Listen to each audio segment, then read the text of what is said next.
Um, so good afternoon, everyone. My name is Joshua Tats, and like she said, I lead a company called Needles. It's actually Needles, actually. The P is silent, but I mean, most people call it P Needles, but yeah, it's Needles. It's pronounced Needles.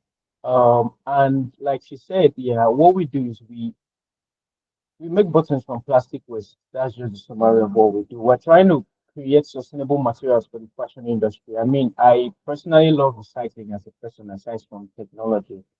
So I wanted to do something. I've been thinking with several products that could scale in the Nigerian market and scale quickly and I mean build a business that could last over time. So I've tried my hands on a couple products and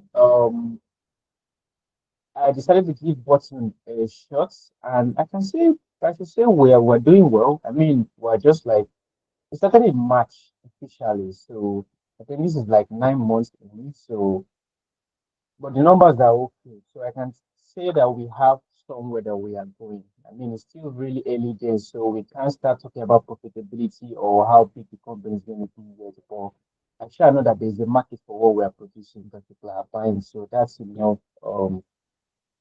That's an enough indicator for us to just keep going. So that's what we do. We're trying to give the guys in the fashion industry something sustainable because most industries as a whole, not just fashion, they are trying to go sustainable. They're trying to reduce their negative environmental footprints. They're trying to make sure that their production, their consumption, by consumption, that's consumption of raw materials, and then production, of course, production of whatever it is that they're selling to the market aligns with today's environmental standards because we are living in a world where climate change realities are becoming more and more obvious. I mean, you don't reach everybody, for lack of a better way to say it. So there's no more denial. I think I saw a picture on Instagram the other day that snow fell in the one Saudi Arabian desert. That's something that a normal day is not supposed to happen. It's a desert for God's sake,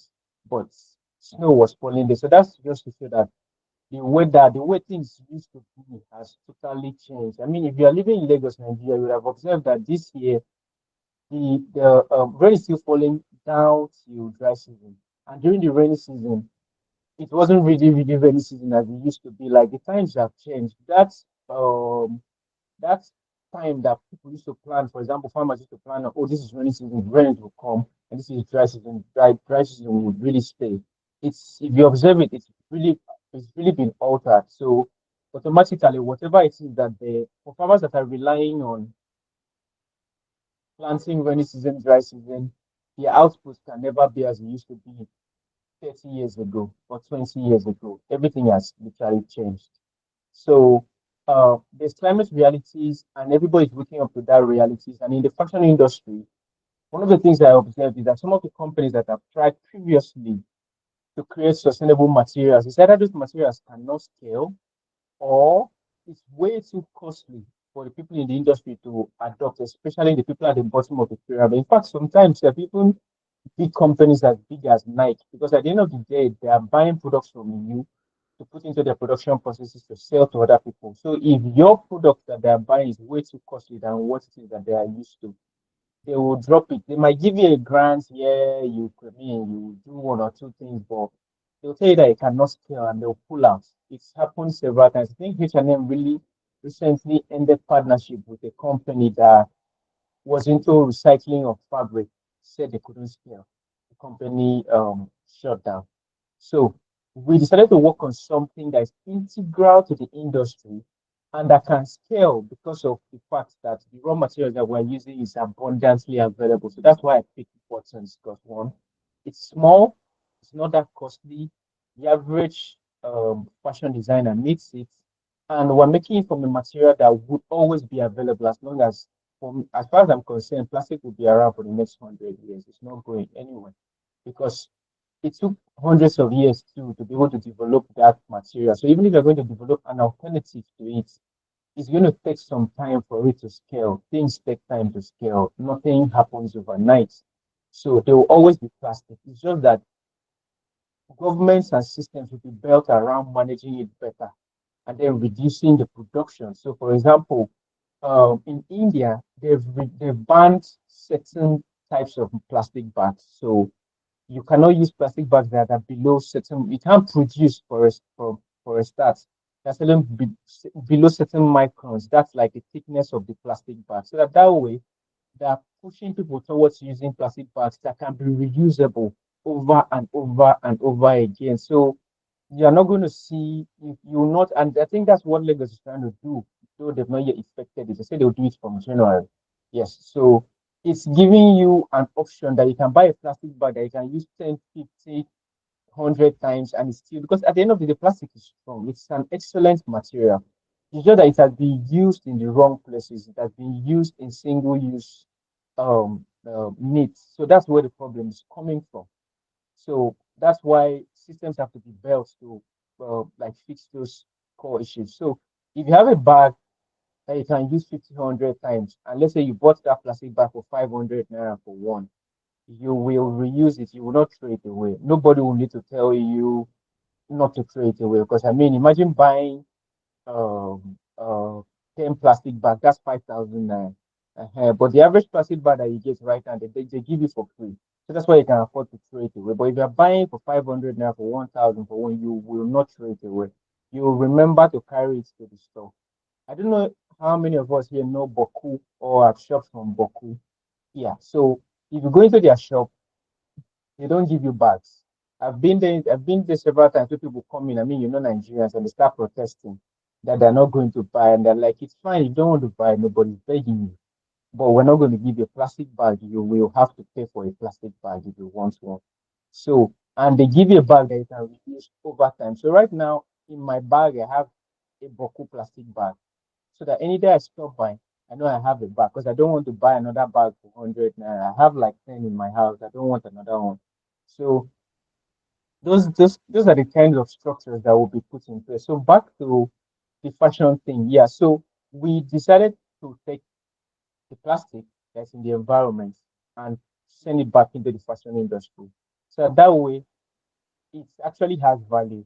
And the way recycling would be successful is when you take these materials and create something that people are willing and ready to pay for. That's when that circular economy loop will keep on going, because people produce the waste, you collect the waste, and then you send it back into an industry, and then you collect it back, and it just keeps on going. The beauty with plastic is that you can recycle it many times over.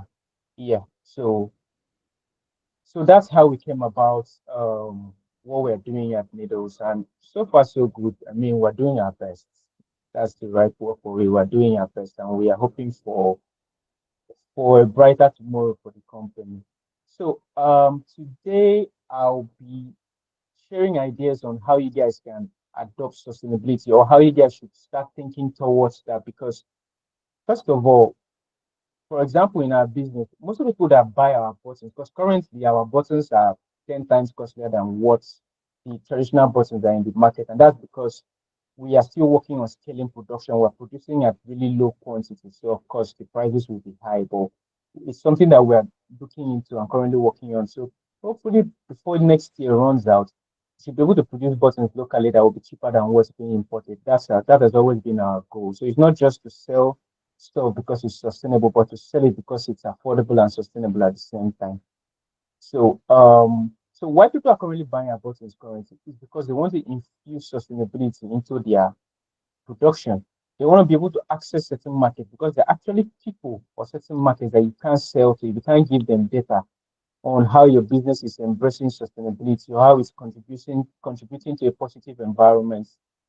And there are certain markets that you can't also sell. There are certain grants, sorry, you cannot access if you also don't have data on those kinds of things. So that's one of the motivating factors for the people that are buying our buttons currently. But like I said, it's something that we are working on, because we want it to be an everybody product, not just people who understand why they need to be sustainable. But why I brought that in is that there is actually a market. There are people that would buy from you. There's a benefit for being sustainable. Aside from you just knowing as a company that, hey, I'm not contributing to a world where the environment is being degraded, but I'm doing my own part to reduce environmental pollution and degradation. or climate to avert the effects of climate change and kind of reverse it. You are also accessing markets that you wouldn't have been able to access if you do not have that sustainability infused into your business. You're also accessing funding because I know most entrepreneurs need funding. So if you don't have if you don't have data on how your business is eco-friendly, the business is adopting sustainable practices, there's nothing you will do. They will not give you the money. That's it. I mean, currently, I know businesses that are earning, there's something called carbon credit. So, for example, if your business is reducing the amount of carbon that is being sent out into the atmosphere, there are companies that will pay you because those companies are producing carbon by reason of their own production. So they'll pay you to buy credits to reduce what they are producing or to offset. That's the word that they use. So if I'm going to produce 100 tons of carbon this year, I'll find a company that's taking in, that's removing that carbon from the atmosphere and pay the person the equivalent of 100 tons of carbon to remove it. So there are actually people making money from carbon reduction. So that's also something that you can also explore as a business, as long as your business does that, because you have to be able to give data. That data has to be verified. You go through a lot of verification and regulation process before you to start paying, because these companies don't want to pay for something that is a scam, because that has been happening in the ecosystem over the years, and it's something that they are seriously looking into. Because consumers will drag them that they are doing greenwashing, but whereas they were just being ignorant, and that's not something companies want to keep doing going forward. So there's a benefit to being sustainable and eco-friendly. So I'll stop there, and what I want to do, I want to make this class as interactive as possible. I want to get to know you, what your business does, your understanding of sustainability and eco-friendliness, and how you're applying it to your business in any way, and what's the benefit in your business, and if you're not applying it, why, and what are the challenges that you're facing. So that way, I want it to be like more of a consulting class, if that's the word to use, so I can hear your problems and I can share ideas with you, and then moving forward, you know that okay, this is what I have to do for my business to reduce my carbon footprint or to reduce my plastic footprint, or I mean, as it pertains to your business. So I'll ask the moderator that please can you like call them out one after the other so I can hear them. Thank you. Okay, all right. So we are just going to introduce our businesses one after the other as I call our names. And if you have very specific questions about how you want, his ideas or his advice on how to fit sustainability into your business, you can just go ahead and ask. So we are going to start with Blessing Patrick. Thank you. Your name, your business, what your business is all about, and that's how we'll go about that. All right. So, Patrick, let's start with you. All right, good afternoon, everybody. Um, Afternoon. my business is the name of the business is University. So, as of this moment, is a web app that allows head of classes HSCs to accumulate. What it does basically is that they upload courses there and they sell out to students. So it allows students to buy course materials from the HOCs and they get receipts for the payment for their payment on their email. And the HOCs are able to, instead of the manual way of writing out names of people that paid, the system just automatically accumulates them, sends it to them, and it regulates payment system. It's basically an automated form of system. That's like an overview about it. And aspect of sustainability, I think it's sustainable, or I believe rather that it is sustainable because of cost materials will always be in sales. Schools would always be open. Students will always be available. And as far as there are students, they would always need materials to learn. And with the number of students we have in a class or a faculty, or the demand is high, and sometimes it can be really burdensome from the HOCs to actually manually keep track of the payments that comes in. Sometimes they lose money, sometimes they lose names. So the web app is going to solve that problem. If there is any particular question you want to ask. I'm sure that I've been able to do justice a bit, but if there are specific questions you want me to answer, I'll be very open to. Okay, Blessing, if I'm getting you right, you have a web app that people sell courses like Coursera. No, not Coursera. Coursera is more like tutorials. The course is course manuals, like course materials, like handouts, textbooks.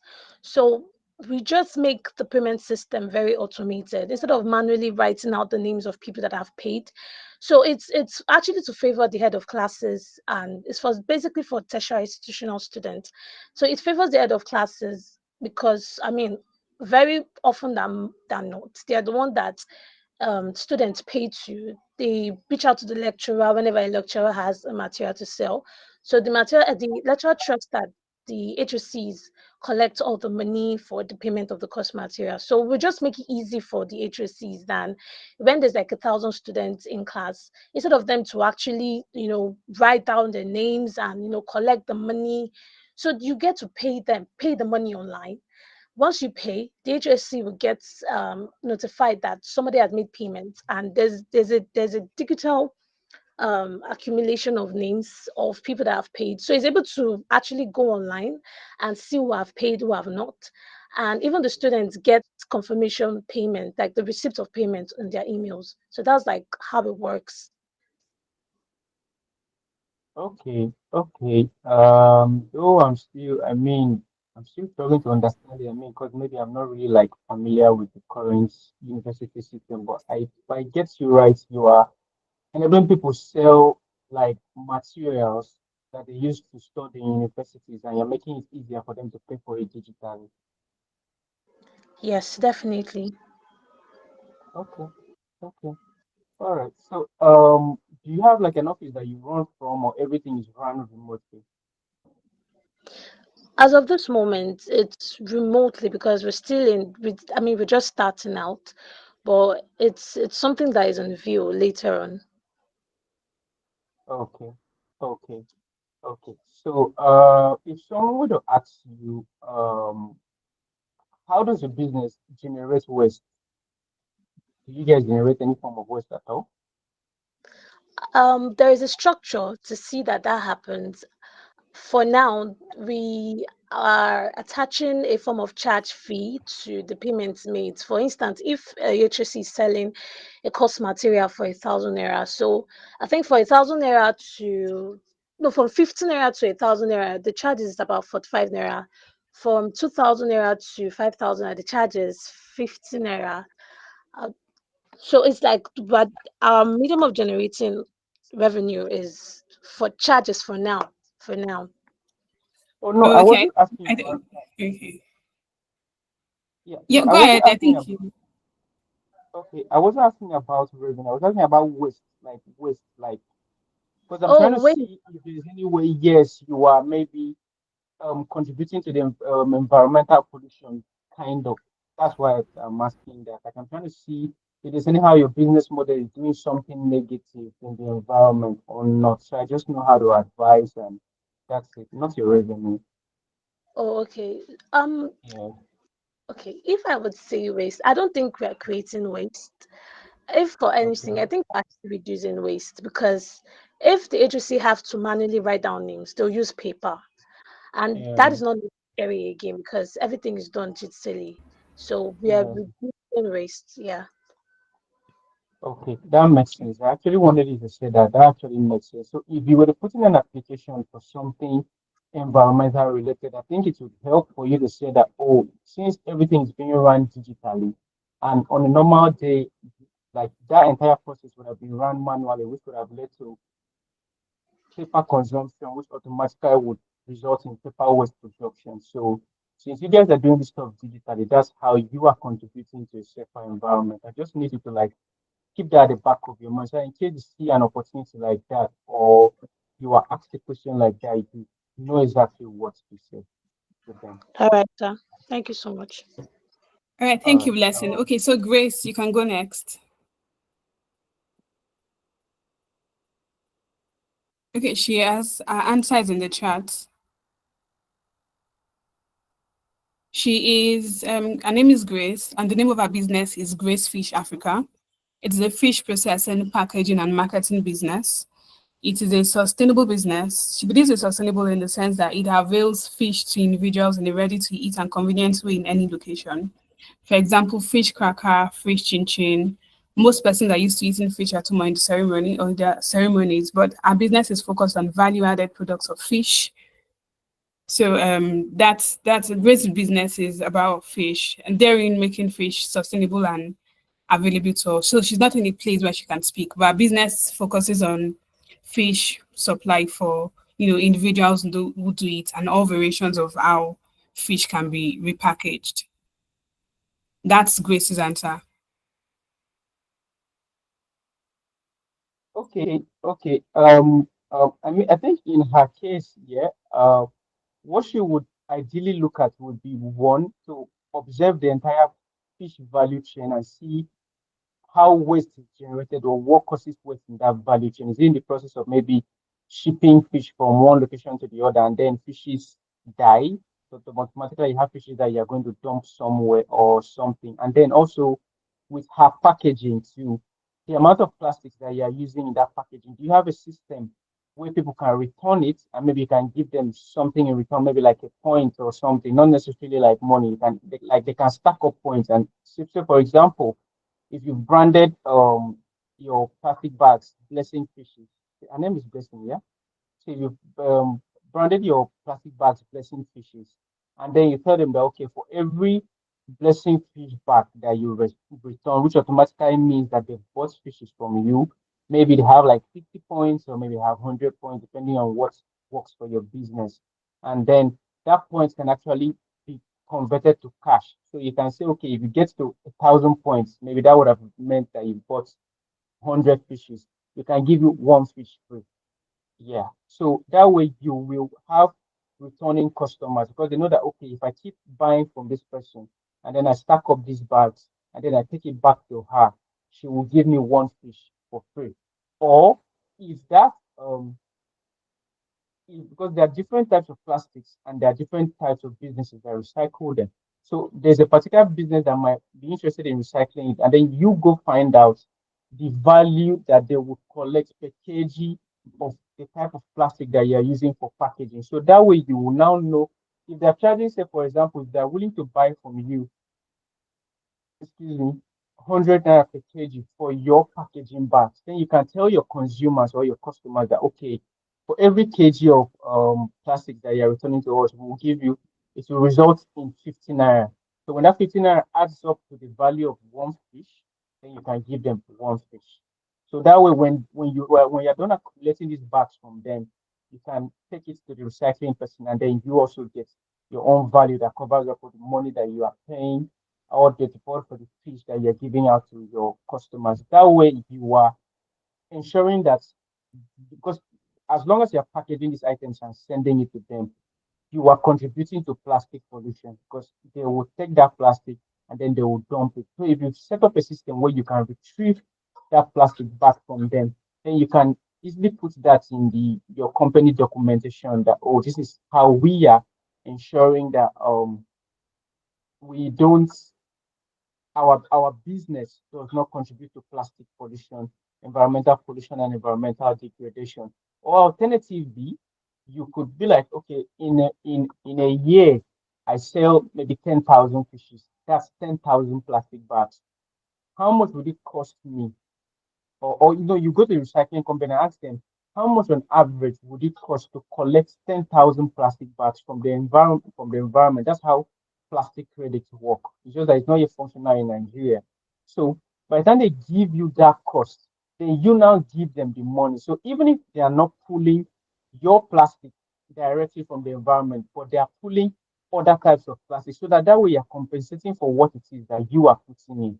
So that way you can easily have a report for your company. I mean, it might look like your company is small now, you don't need that, but you will never know when the opportunity will come up and you would need to apply for something that will need you to provide that data and show them proof that you've done this over maybe 1, 2, 3 years of your existence, sorry.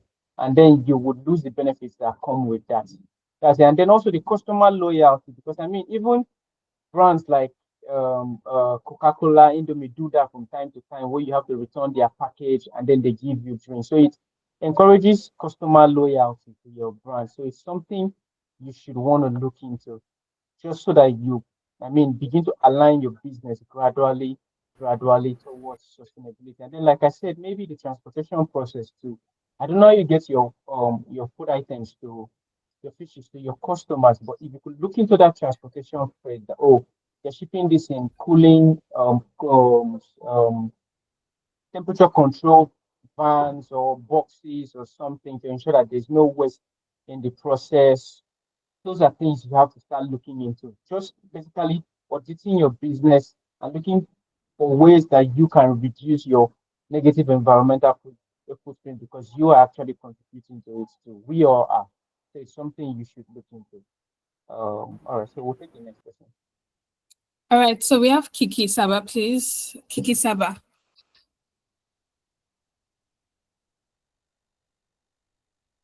Is Kiki on the call?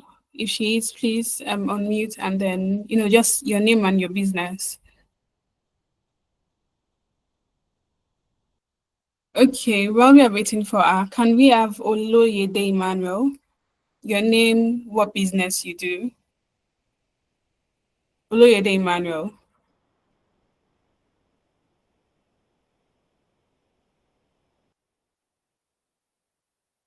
All right, what of Olufemi Modupe?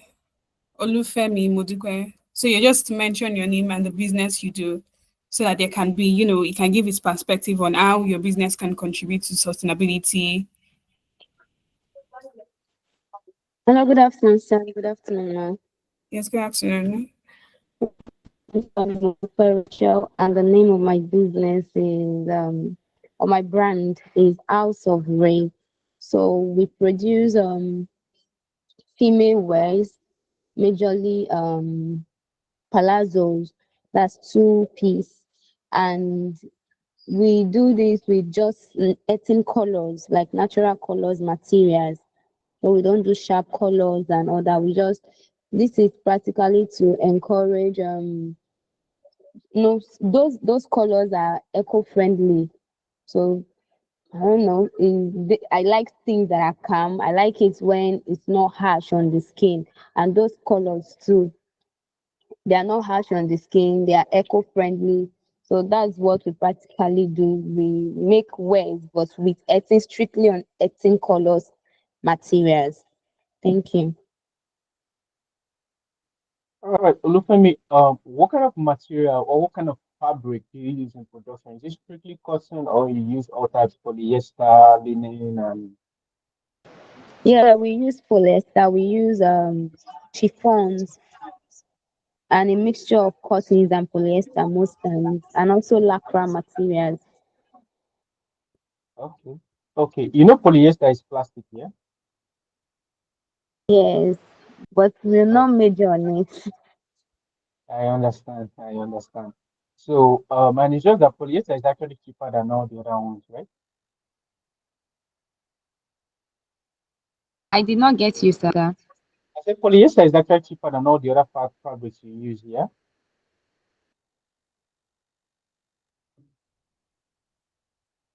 Hi, Olufemi, did you hear me? Sorry, I didn't get your last statement. Okay, I'm asking, polyester is cheaper than all the fabrics that you are currently using, right? Yes, sir. Okay, and that's because it's made from plastic. So what you could do for your business, yeah, is one, you could figure out how, okay, so there is a business currently that is into collection of fabric waste, and then they use it for other things. So maybe you can institute a process where your customers can recycle their old clothes with you, and then you take their old clothes and take it to that business to recycle it into something else. I think they part of what they do with it is they sell it to companies that make stuff like blankets. So they shred it down into fiber and then they compress it into blankets. So yeah.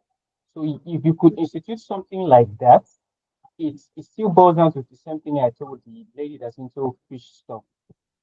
It would have that brand loyalty for your business. So they're like figure out a way like to give them some benefits for returning their old clothes that they bought from you. Of course, you'll be able to know that they bought it from you because you're suing it yourself now, right? So you put your labels on them. Yes, sir. Yes, sir. Exactly. Yeah. So you could know that okay, this person is returning his or her old clothes to me. So I can now take this plastic and do something with it, or take this take this polyester or this cotton fabric and take it to these guys that will utilize it for something else.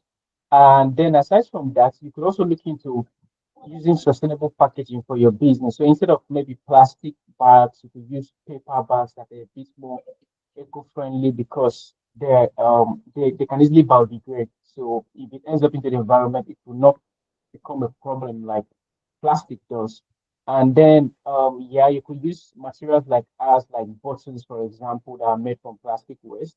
Then you could also I don't know how much capital you have, but I know that most businesses will be like, okay, I'm only creating my clothes from cotton and from linen, which are natural fabrics that I know that at the end of life, if it finds its way into the environment somewhere, yes, it might take some time, but it will share about the grade and it will not have harmful effects on the environment.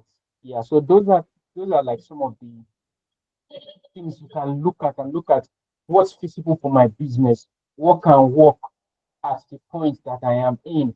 I mean, another thing some brands do is they take their off cuts and they see how they can make new collections from that. You understand? So they put it together and then they create something that other people are still willing and able to buy. Because it's now they created like new designs from them. So these are things you can look into for your business. Sit down, like audit your business, look at the cost implications of each of these processes and tell yourself, okay, which one can I adopt that will be beneficial to me and will also be beneficial to the customer, which are the people that you serve, because there's how you adopt some processes and it ramps your price way up, and then you can't sell to the market that you used to sell to again. Automatically, you either have to change your market or you're going to go out of business. So you have to, like for example, there's a competition currently ongoing, which I am actually part of. It's Fashionomics Africa. I don't know if you know about it, but one of their core criteria for selecting the winners is sustainability. If you cannot give them solid numbers on how your business is embracing sustainability, eco-friendliness, and the eco-friendly practices and stuff, you're not going to get that grant. And I know $10,000 if it were to be injected in your business, it will go a long way. So these are the things you have to look into. That which one can I start with? Which one can I know that okay, I can start with this one. So at least if they ask me, what are you doing? I'll say, this is what I'm doing. It's a starting point. And then you give yourself some timing. Okay, in the next 2 years, I can adopt this or that one. In the next 2 years, like that. It's sustainability is a gradual process. It doesn't happen in a day. But you just have to Yeah. start from somewhere, do the best that you can. So at least you are conscious of the fact that, hey, as a business, I'm doing something, I'm contributing to pollution. So how do I also play my own part in reducing it? So if this year I've sent out maybe 100 garments, how have I done something else that will reduce the effect of that 100 garments at its end of life? Something of that nature. Thank you very much, sir. Thank you. All I'll right. look into it. So, All right. Thank you. all So right. let's have Omari. Omari. I don't know if she's on the call, but let's have Omari. If Omari is not available, Samuel Akiyemi, can you please unmute and talk to us about your name, your business, your name and your business? Samuel Akiyemi.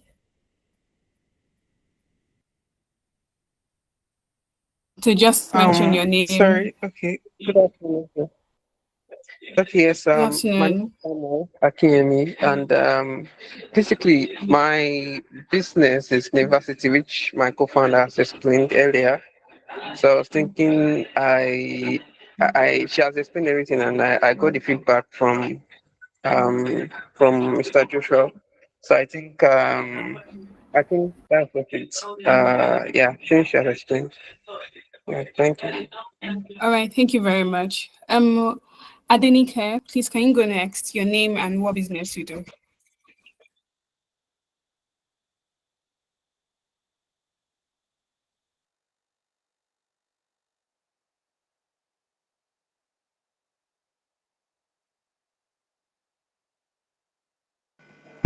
Hello, can you hear me? Hello, Yes, we can hello. hear you. Yes, we can hear you. Sorry, I've been having network issues. My name is Adenike Ogwandi, Okay, and that's fine. I deal with everything fashion stuff, but I'm also looking into going into dried fruits.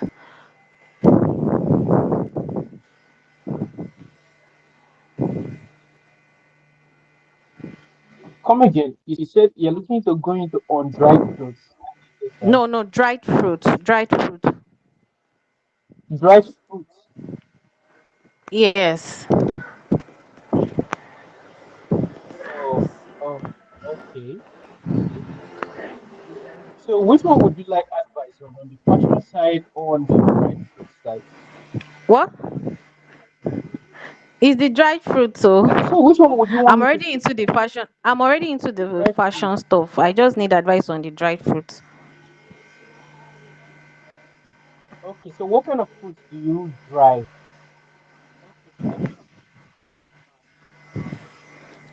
I'm just looking into starting that business. I've not fully started. I'm looking into dried pineapple, dried mango, and other fruits. Okay, okay. This is something that you've not started. I as really don't know much about what it is that you're about to go into, but I mean, from the summary of what I know about food consumption, oh, it's what you're basically going to be doing is that you're going to be helping reduce waste. That's the thing, because most of the Yes.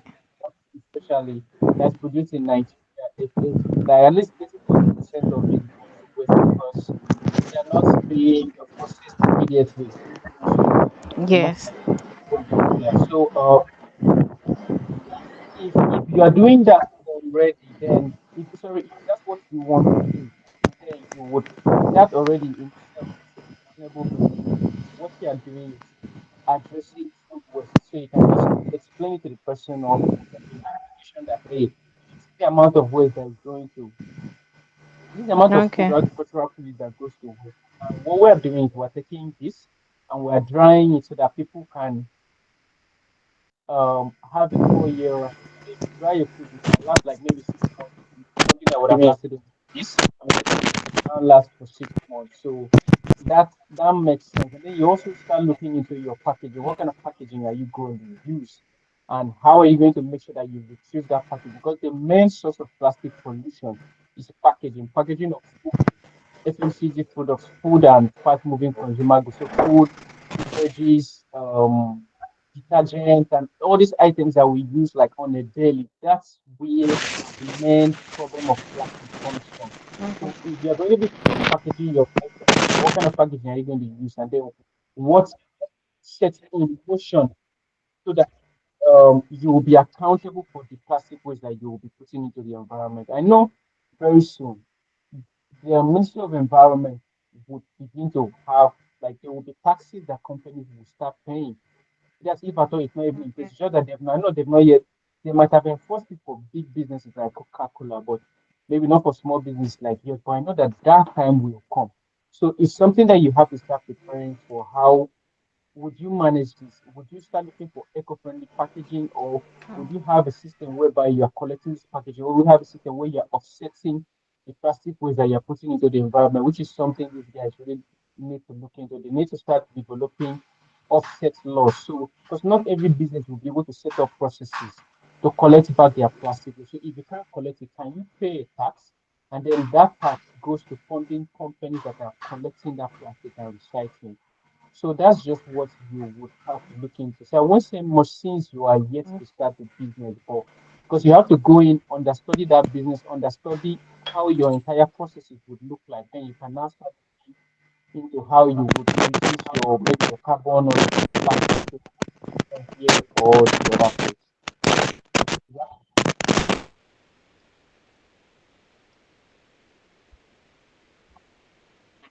So that's fine. Yeah? Okay. All right. Thank you. Thank you so much. Thank you so much. You're welcome. All right, thank you, Adenike. Can we have Kiki back? If Kiki is back online, can she go next? Just your name and your business. Okay, so if you don't have Kiki yet, then can Mofe just tell us our name and our business, what it entails? Your name and your business.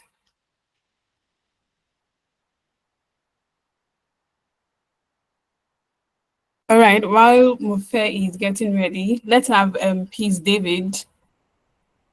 Okay, Kiki said she has dropped us in the chat box. So we'll read it after Peace David speaks about his own business. Hi, please, can you hear me? Yes, we can. All right. Good afternoon, everyone. Good afternoon, Mr. Joshua. All right. I am Peace Isaiah. I'm founder of Trust Them Limited.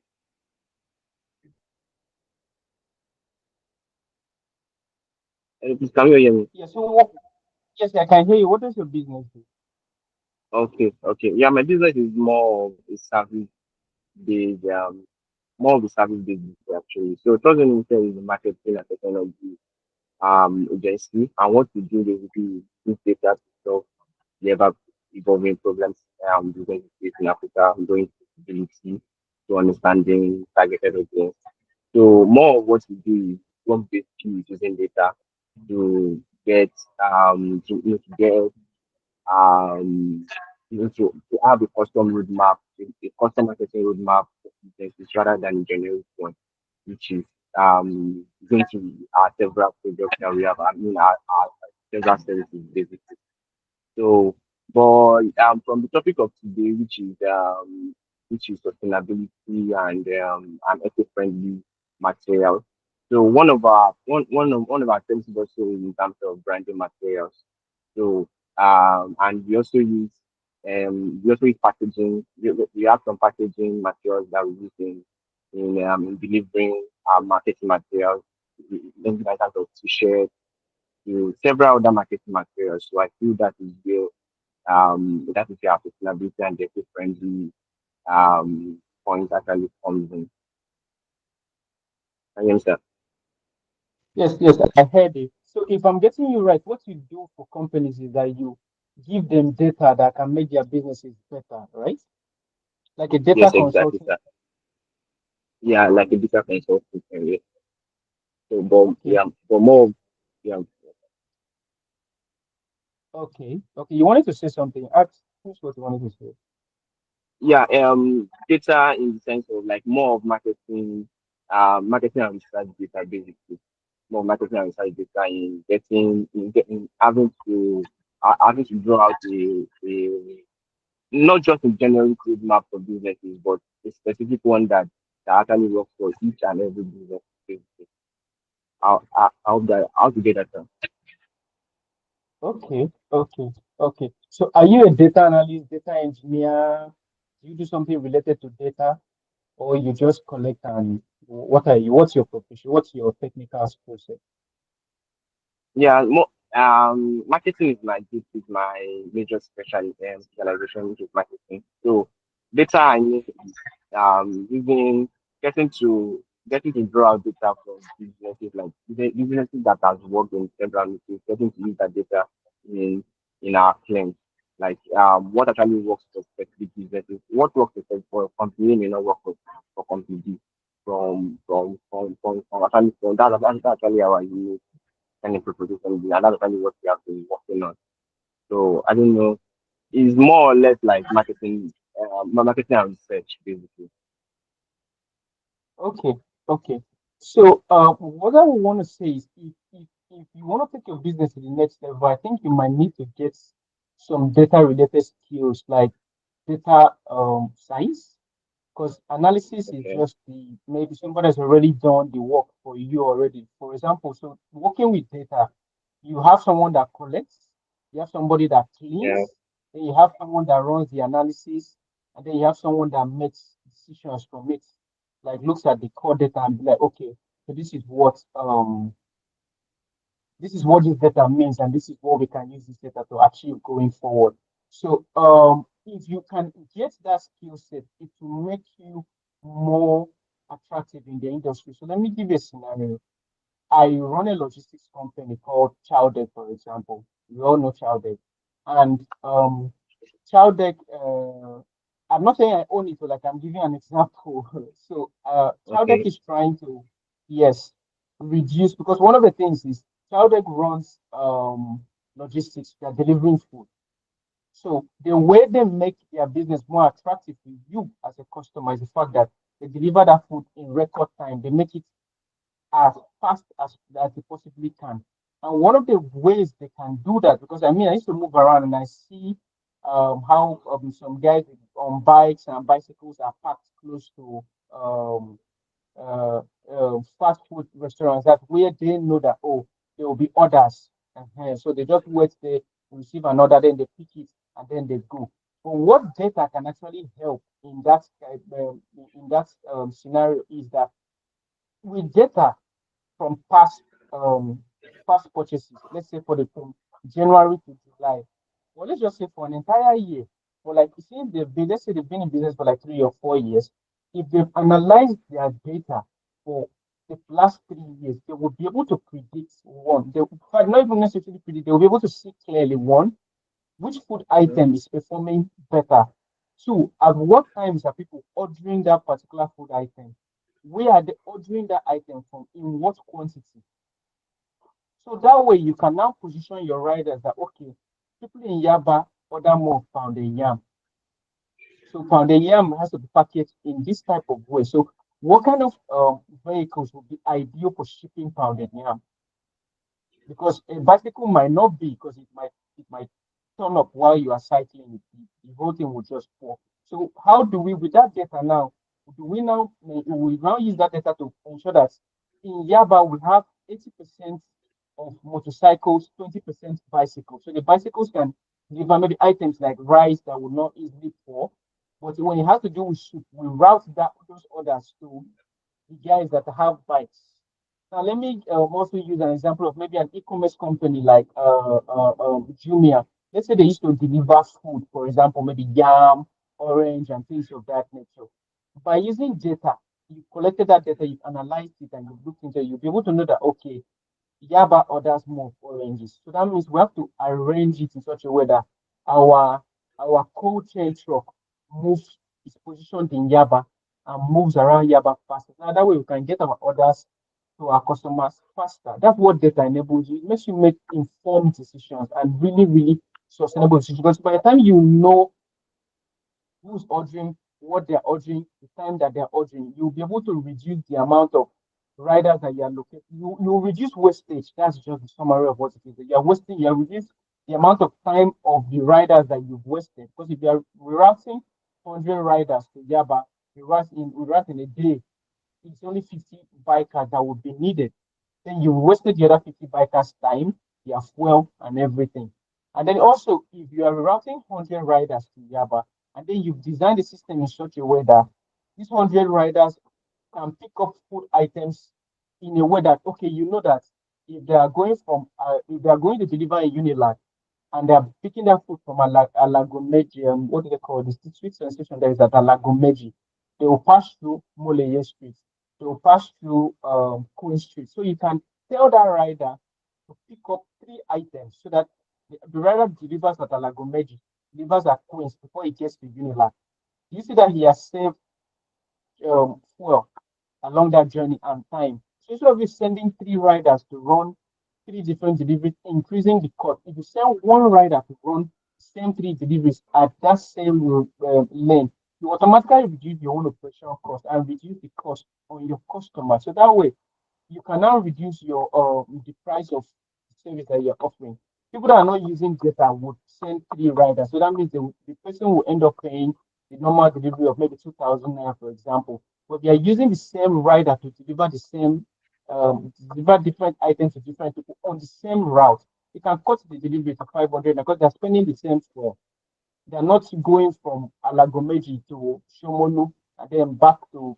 If you understand the process, everything is Yeah. controlled. They are using data to make informed decisions. Yeah, so data really plays in fact, most of the most efficient companies in the world, data drives all the decisions that they make. They have people Yeah. in their data thing that look at everything and everything is well planned out. So that way they are reducing another example I would give is maybe in the pharmaceutical sector or in the food sector, for example, there's a company that YC recently funded. All they are doing is they collect data from supermarkets, they analyze that data, they send it back to them, and they tell you that okay, in June, stock stock sardine because people buy sardine more.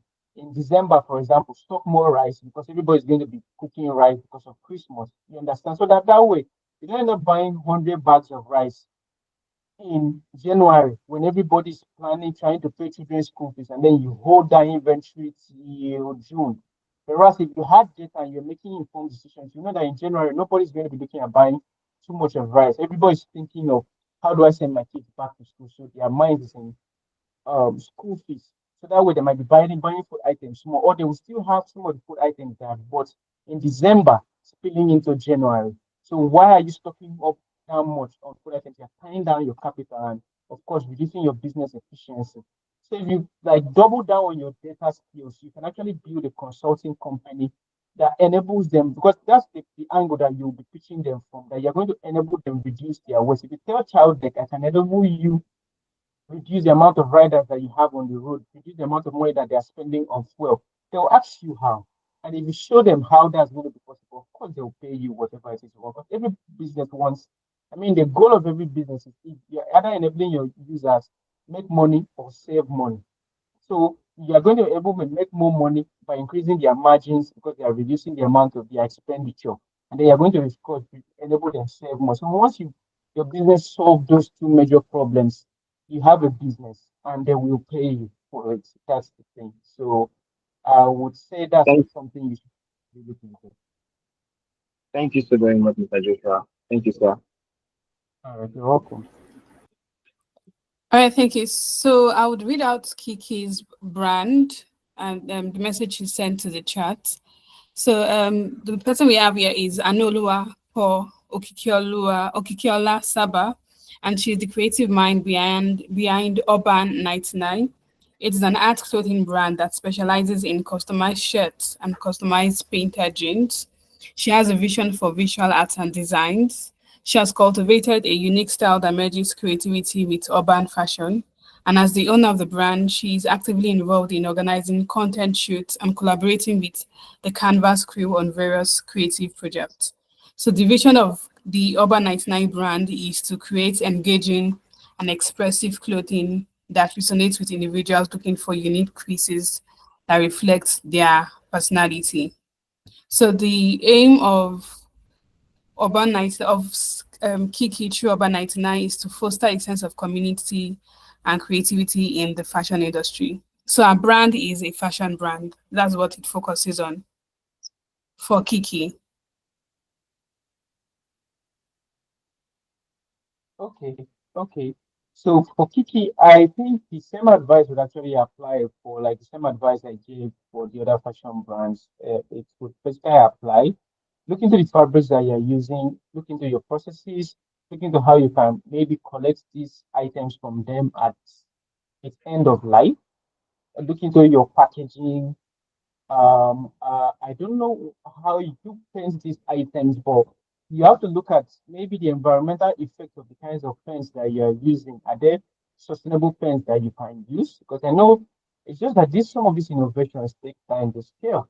I know some guys are making pens, for example, ink, yeah, ink pens from algae, and algae is natural. So automatically, if that finds its way into the environment, it would not pollute anything. It would just diffuse normal, like it will biodegrade because it's organic matter. So maybe you can, but of course, you know that kind of thing will be very costly. And I don't think anybody is producing that here in Nigeria. It's some company in the US or thereabouts. So you just have to like follow the same advice I gave to the other fashion guys and look into your entire process and see where you can start from that would not affect your business negatively and then gradually scale from there.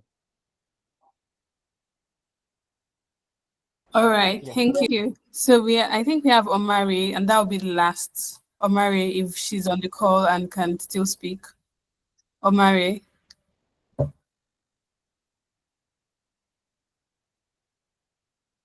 So I don't know. I don't think she's in a place where she can speak, and that he's the last person for the call. Every other person has spoken.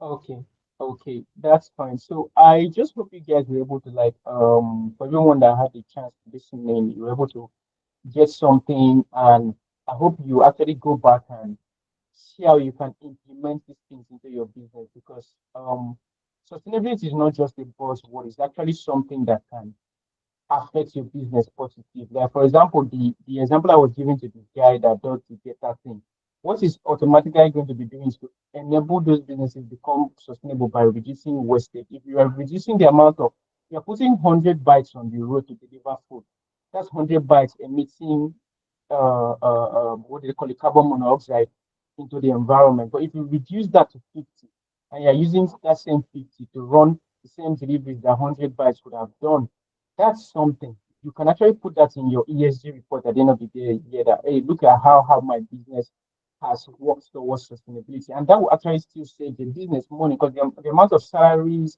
the expenditure you have spent on 100 bikes, you are spending that on 50 bikes, and if you further optimize that process by getting more data, you can still reduce that to 25 bytes.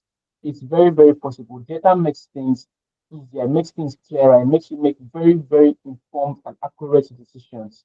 So I mean, it's the core of AI. That's why AI is like a thing right now. It's data is driven by data. Data that has been collected, properly analyzed, and is used to make decisions for you or generate decisions for generative AI like ChatGPT. So sustainability actually helps your business. It's not a nice to have. It's something that can really impact on your business positively. So I really do hope that you guys take the learnings and go back, like look at your business, analyze your business, what works for your business, look into it deeply, and then start from somewhere, look at the effects, measure the effects, and then gradually scale it from there. And I wish you guys the best. Thank you.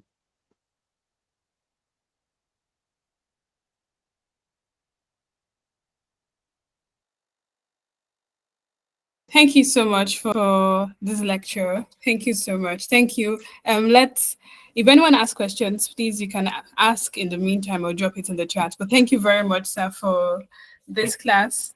I'm sure everybody has learned one or two things that they can apply to your business. Okay, I think please David has a question. You can unmute yourself and ask, please. All right. Thank you so much. Thank you very much. All right. So to Mr. Joshua, regarding the IoT thing on the data analysis that you mentioned. Yes, sir. So I think I have a question. Actually, what you mentioned now is actually what we are looking at, like our projections for coming years.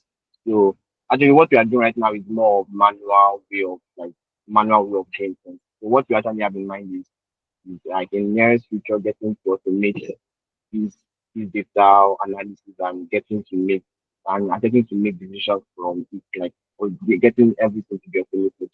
So I want to ask your opinion on the automated part of data analysis. Like, is this something you feel is possible, or what is your opinion around this? Thank you, sir. Yeah. Yes, automating data analysis is really possible. That's why you have machine learning. That's just what machine learning does. That you feed large amounts of data into a model that's already been built, and the model analyzes that data and gives you the results, and then you can now use that to make decisions. That's just what it does because the amount of data you would analyze in Google Sheets, there's a cap, or Excel, for example, but you can easily do that if you're using machine learning models. So that's why I was asking you the kind of skill set that you have, because to do that, you need to learn programming languages, specifically Python, because that's what I know is majorly used. Maybe you might need to learn R, but you have an edge in Python. You need to automate it because if you're going to manage the data of companies like Chowdeck, for example, it will not work in an Excel sheet. Those guys have been in operation for years, and the amount of data they must have collected would have been too large for you to be able to analyze with something like Excel or Google Sheets, for example, which is just like the basic data analysis tool. So you need machine learning models. So you need to learn how machine learning works, how you can feed data into a machine learning model, and then the data will feed you back what it is that you are requesting. Because it's just like a call process. You input, you have a database where you store So this thing is big. So there are people called data engineers. What they just do is warehouse data. Warehouse is like the process of warehousing. They're storing data somewhere, mostly in the clouds, maybe Google Cloud or Amazon, AWS, or Microsoft Azure. Hope that's how they call that thing. Yeah. So so how do you collect the data, store it in that database, call back the data when it's needed, and then that's what data engineers really do: store data and then call it. So if you're asking for data on maybe riders from June to maybe December of 2023, for example, they can easily call that data and send it to you. Then you can now use it to start asking questions using programming languages, Python specifically, that okay, I'm looking for data from this time to this time. How did this affect this? So when you type it, the language in, it will return that information from you. Then you can now distill it down into something that normal human beings that don't understand programming languages will do. So you take that data that you've been able to analyze and then put it in maybe a graphical format, maybe a bar chart or a pie chart, and then use that to explain to your customers what it means. So this is how much riders were sent to Yaba in this month, and this is the amount of money you spent, and this is how you would have saved this amount of money because you did this, or because you did that, or if you do this, or if you do that. So if everything data is, there would have been no AI without automation of data. That's just what AI is built on, is data. ChatGPT collects everybody's data from the internet. That's why some people are trying to sue them that they are infringing on their copyright. It's just something that gulps data for food and then has a system that it analyzes that data and can give you back what it is that you are asking for as accurate as possible. That's the thing, because there's a lot of fake information on the internet, and this information that is taken in is coming from the internet. So it can give you both positive and negative. That means it can give you both the right information and the negative and false information. So that's why you always see that disclaimer at the footer of ChatGPT that if it's a serious information that you're looking into, you should make sure that you do your own background checks to make sure that that data is accurate, because this thing is just swallowing in data. It just works on what it is trained on. So, for example, robots is the same thing. You feed it data on how to carry an item from one place and deliver it to the other place. You are just training it on data, data. So the more it learns, the better it becomes. So if that process wasn't automated, you won't have robotics, you won't have artificial intelligence, all these new technologies would not be there. So yes, you can automate that entire process. So it's something that you have to look into if you want to be able to scale into the kind of clients that you want to work with, change from small businesses to bigger businesses, because they are actually the ones that will give you the best revenues. That's because this thing that you are doing would make more sense to them than smaller